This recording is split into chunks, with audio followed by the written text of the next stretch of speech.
Hal ini bertujuan untuk membangun persatuan, solidaritas maupun identitas nasional yang kuat dalam sebuah kelompok.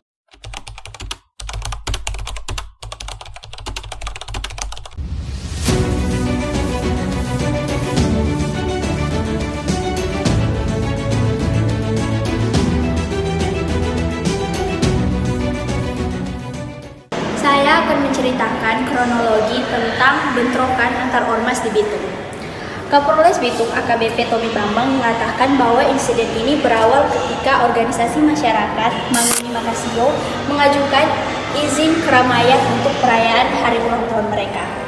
Izin tersebut diajukan 1 pekan sebelum bentrokan itu terjadi.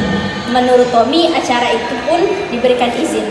Nah, beberapa hari setelahnya, Tommy dan pihak kepolisian lainnya mendapat ajuan izin dari salah satu organisasi keagamaan. Namun, ternyata dari kepolisian sudah menolak izin tersebut dari organisasi keagamaan.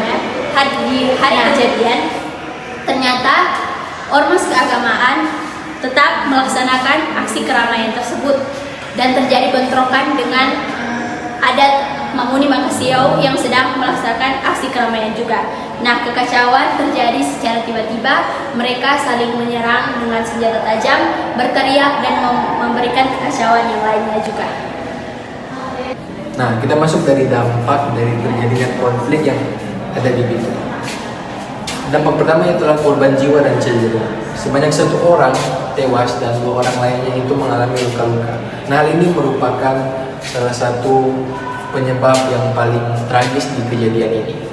Nah, kita masuk dalam ketegangan dan kecemasan.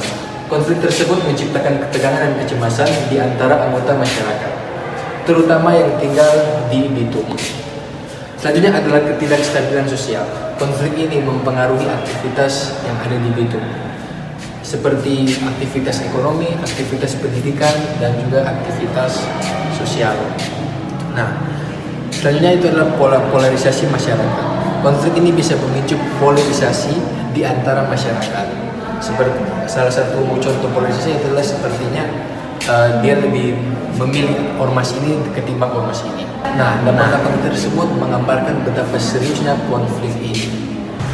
Berikut adalah faktor penyebab dari konflik antara Manguni Makasio dan BSM atau Barisan Solidaritas Muslim. Faktor yang pertama adalah isu Palestina-Israel. Nah, konflik ini dimulai karena dukungan yang berbeda terhadap Palestina dan Israel. Diduga Manguni Makasio mendukung Israel dan BSM atau Solidaritas Muslim mendukung Palestina.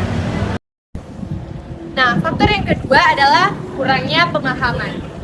Salah satu penyebab konflik adalah kurangnya pemahaman tentang masalah Palestina-Israel. Orang-orang mungkin salah mengartikan bahwa dukungan terhadap Palestina atau Israel terkait dengan agama tertentu. Contohnya seperti Kristen dan Islam. Dan faktor yang ketiga yaitu provokasi dan stereotip. Mungkin ada provokasi dari pihak tertentu yang ingin memperkeruh situasi. Selain itu, adanya stereotip bahwa Kristen mendukung Israel dan Muslim mendukung Palestina juga bisa memperburuk suasana. Nah, alternatif penyelesaian dari pemerintah tentang kasus ormas yang ada di Bitung ini, yang pertama penyelidikan mendalam. Polisi harus menyelidiki akar penyebab konflik yang terjadi di balik bentrokan ini. Ini penting untuk menghindari terjadinya konflik yang akan terulang.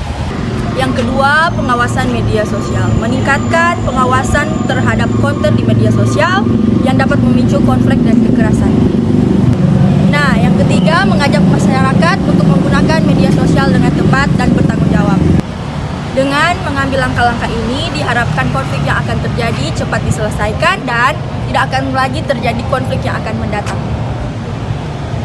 Nah, solusi dari masalah tersebut ialah kita harus membantu memahami sudut pandang dan keyakinan masing-masing agama.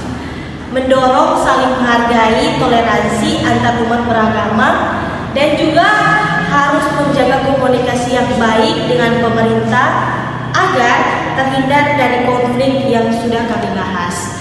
Dan selalu membangun kerjasama antar agama untuk memecahkan masalah bersama. Kesimpulannya, para tokoh masyarakat di guna mendeklarasikan perdamaian setelah terjadi bentrokan antar kedua belah pihak. Meskipun terjadi konflik, toleransi Sulawesi Utara, terutama di Bitung, tercermin dalam tingkat toleransi dan kerukunan yang tinggi antar agama dan antar etnis. Dengan demikian, penting bagi semua pihak terlibat untuk terus bekerja sama dengan membangun kerukunan dan toleransi.